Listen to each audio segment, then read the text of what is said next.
যাতে জল খেতে পারে আর ছোট ছোট বিড়ালগুলো আছে না একটু দুধ দিলে তোমার ফ্যাসা মাছ দিয়ে ফ্যাসা মাছে তোমার পেঁয়াজ কলি বেগুন দিয়ে আর একটা হচ্ছিল সর্ষে দিয়ে থালা বাটি করছি ভাত দেবো বলে ওদের খেতে অসুবিধা হয়।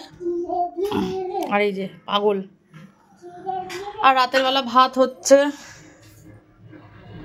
আর আজকে হয়েছিল তোমার ফ্যাসা মাছ দিয়ে ফ্যাসা মাছে তোমার পেঁয়াজ কলি বেগুন দিয়ে আর একটা হচ্ছিল সর্ষে দিয়ে আর হয়েছে তোমার টমেটোমের ডাল যেটা একটুখানি পুড়ে রয়েছে আর কি। আর ওর বড় পিসি দিয়েছিল শোল মাছের ঝোল আর এটা হচ্ছে পেঁয়াজ কলি আলু ভাজা যে একটুখানি রয়ে গেছে। আর ওই ভাত হয়েছে কারণ বেশি করেই ভাত বসিয়েছি একটু ছানাপোনাদের জন্য একটু দেবো। খুব খেতে অসুবিধা হয় মানে এখান ওখান ধুলোর মধ্যে না আমাদের মুখটা দিয়ে দেয়। তো ওই জন্য বাবাকে বললাম ঘরে তো অনেক থালা পড়েই থাকে তো একটা থালা আর বাটি দিয়ে ওর গরমকালে যাতে জল খেতে পারে আর ছোটো ছোটো বিড়ালগুলো আছে না একটু দুধ দিলে ওরা একটু ভালো খায় তো একটু দুধ দেবো আর থালার মধ্যে একটু ভাত টাত দেবো দিয়ে যাতে খেতে পারে। আর গরমকাল হলে একটু দুধের বলে সবসময় তো দুধ দেওয়া যাবে না তখন গরমকালে বাড়িটার মধ্যে জল দিয়ে রাখবো তখন এসে পশু কেন তোমার পাখিরা এসেও জল খেতে পারবে। ঠিকই ভালো বুদ্ধি না?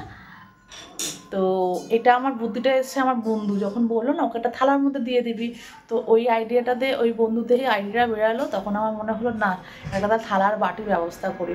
আর থালা বাটিটা একসঙ্গে বাঁধবো কারণ হচ্ছে জানেন তো হাওয়ায় বাইরে থাকলে হাওয়ায় উড়ে যাবে আর হচ্ছে নয় পশু পাখি এপাশ ওপাশ করে দেবে তো একসঙ্গে বাঁধা থাকলে কি হবে জিনিসটা তোমার থাকবে। ওই জন্য তোমার আমি কি করছি ওর বাবাকে বলছি তার দিকে বেঁধে দিলে তাহলে কি হবে থালার বাটিটা একসঙ্গে থাকবে তাই তো। তোমার দেখো সাইডে সাইডে মাঝখানে করলে কেন?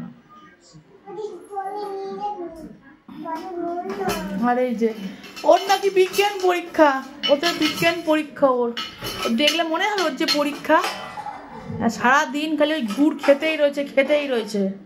আর তোর কি ব্যাপার রে?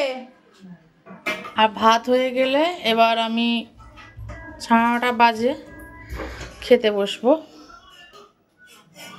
কে কখন খেতে বসো আমাকে কমেন্ট সেকশনে কমেন্ট করে জানাবে। আর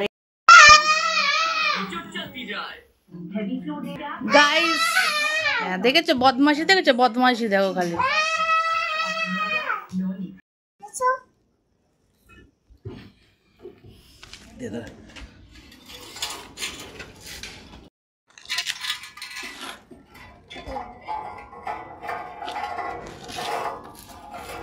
কি ছুটছিস মারছিস কেন?